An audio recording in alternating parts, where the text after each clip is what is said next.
plateforme.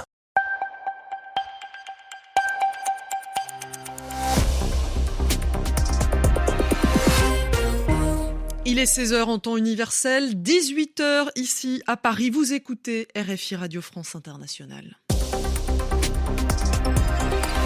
Le journal en français facile. Clotilde Dumais. Dans l'actualité aujourd'hui, cette question: comment la guerre dans la bande de Gaza va-t-elle évoluer ? Question qui se pose après la mort annoncée par Israël hier soir du chef du Hamas. Le mouvement islamiste palestinien confirme aujourd'hui l'élimination de Yahya Sinwar, mais n'évoque pour l'instant pas de trêve dans cette guerre contre l'État hébreu. La Corée du Nord a-t-elle envoyé des soldats pour aider la Russie dans sa guerre contre l'Ukraine ?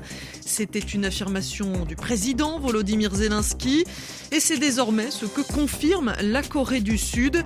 Les alliés occidentaux, en revanche, restent pour l'instant prudents. Et puis après le sport avec les épreuves d'escrime des Jeux Olympiques et Paralympiques, le Grand Palais accueille ce week-end à Paris la Foire internationale d'art contemporain. On y revient en fin de journal. Voilà pour le sommaire. Pas question de libérer les otages tant qu'Israël poursuit son offensive dans la bande de Gaza. Le Hamas confirme aujourd'hui la mort de son chef, mais assure que cela le renforcera. L'élimination de Yahya Sinwar marque le début de la fin de la guerre à Gaza, avait pourtant déclaré hier le Premier ministre israélien. Plusieurs dirigeants étrangers ont aussi partagé leur espoir de trêve après la confirmation de l'élimination du leader du mouvement islamiste palestinien, accusé d'être à l'origine des attaques du 7 octobre 2023.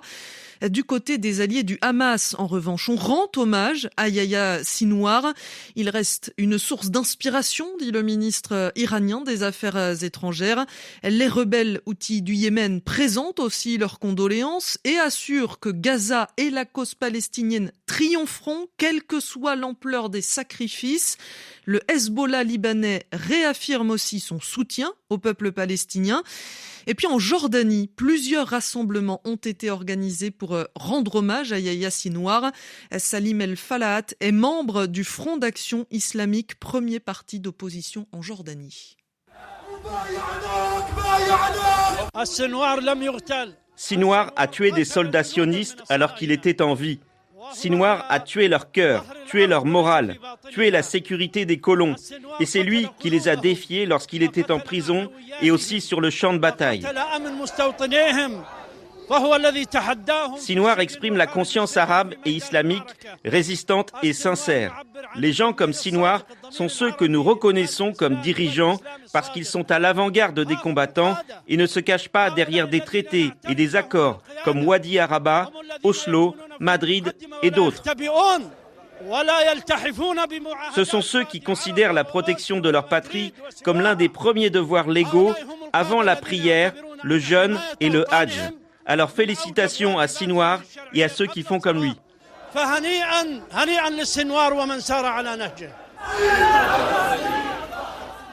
Et c'est également depuis la Jordanie que 2 membres des frères musulmans sont entrés en Israël. Ils ont été éliminés par des soldats israéliens après avoir, selon l'armée, ouvert le feu sur des militaires. Un premier contingent de 1500 soldats nord-coréens arrivés en Russie. C'est une information des services de renseignement de la Corée du Sud qui affirme que ces soldats devraient être déployés sur le front contre l'Ukraine. Des milliers d'autres combattants se préparent également à soutenir la Russie, d'après Séoul, qui appuie donc les affirmations du président ukrainien Volodymyr Zelensky sur ce sujet. Kiev demande d'ailleurs une réaction forte de la part des alliés. Mais pour le moment, le secrétaire général de l'OTAN, Mark Rutte, refuse de prendre position.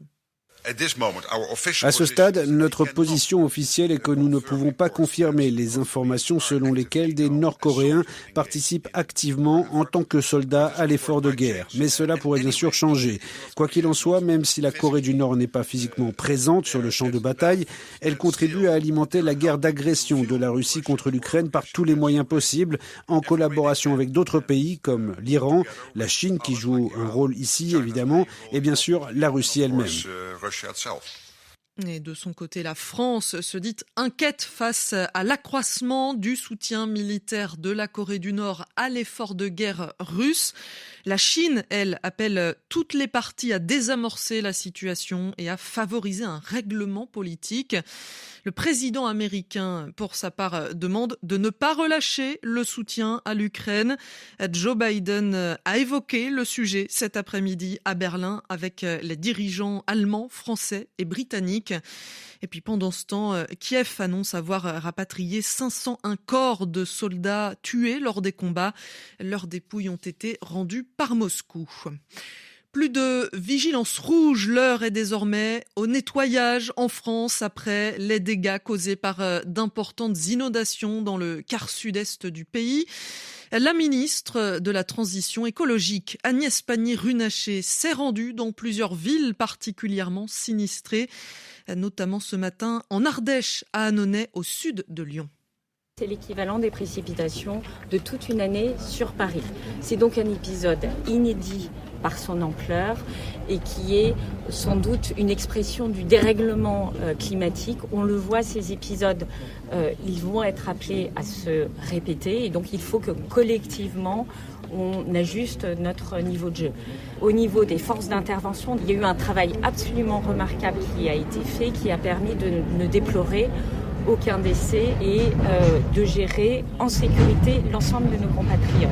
S'agissant de la suite, donc nous allons passer dans la partie catastrophe naturelle, la gestion des assurances évidemment, et pour la reconstruction, se poser la question de comment nous rehaussons notre niveau de jeu pour ne plus nous retrouver dans ces situations-là. Alors, les événements vont se répéter, il y aura encore des inondations. Ce qui est important, c'est comment on reconstruit, comment on adapte notre système pour protéger les gens et pour protéger au maximum les biens. Voilà, Agnès Pannier-Runacher qui met la pression sur le gouvernement de Michel Barnier. Elle menace de démissionner si son ministère n'obtient pas un budget à la hauteur de la situation. Pendant ce temps, le Premier ministre français est lui en déplacement dans le sud pour parler immigration. Michel Barnier et son ministre de l'Intérieur en réunion de travail avec deux membres du gouvernement italien. Réunion qui intervient alors que les débats concernant la politique migratoire sont relancés entre les pays européens, notamment depuis que l'Italie a commencé à envoyer des migrants dans des centres d'accueil en Albanie. Mais le premier transfert réalisé cette semaine entre les deux pays vient d'être invalidé par un tribunal italien. Les 12 migrants toujours présents en Albanie devraient donc revenir en Italie. Sauf que le ministre italien de l'Intérieur dit vouloir contester cette décision. Il est 18h08 à Paris, un champignon géant installé en plein centre de la capitale française. C'est l'une des œuvres à voir ce week-end à l'occasion de la foire internationale d'art contemporain Art Basel Paris qui revient pour une 3e édition dans des lieux emblématiques. Les précisions d'Olivier Roger. C'est peut-être l'événement le plus attendu de la deuxième moitié de 2024, la première moitié étant évidemment consacrée à la Biennale de Venise. Clément Delépine est un directeur comblé. Sa foire ne cesse de grossir au fil des ans jusqu'à réunir désormais 195 galeries d'art, dont 64 opérant en France.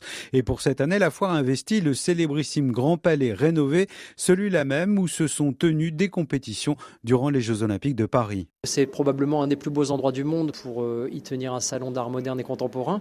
C'est aussi un lieu qui présente un certain nombre de différents espaces architecturaux, donc pour lequel il a fallu réfléchir. Le lieu s'est imposé en tant que contexte pour la foire et c'est un petit peu toute l'histoire de l'art. Le lieu et l'œuvre en résonance, Clément Delépine a poussé le concept au-delà du Grand Palais en proposant d'exposer des œuvres dans la ville. Ainsi, l'Institut de France recevra sur son parvis une sculpture de Niki de Saint-Phal. Le musée de la Croix accueillera le Libanais Ali Chéri et la place Vendôme, le champignon géant de l'Allemand Karsten Höller. Si Art Basel Paris n'est pas un musée et donc ne propose pas de réflexion d'ensemble, la foire entend cependant se faire l'écho des tendances actuelles. L'art ne se vend jamais mieux que lorsque la société lui donne un sens. Voilà, la foire internationale d'art contemporain à vivre donc durant tout le week-end à Paris. C'est la fin de ce journal en français facile. Je vous souhaite une bonne soirée sur RFI.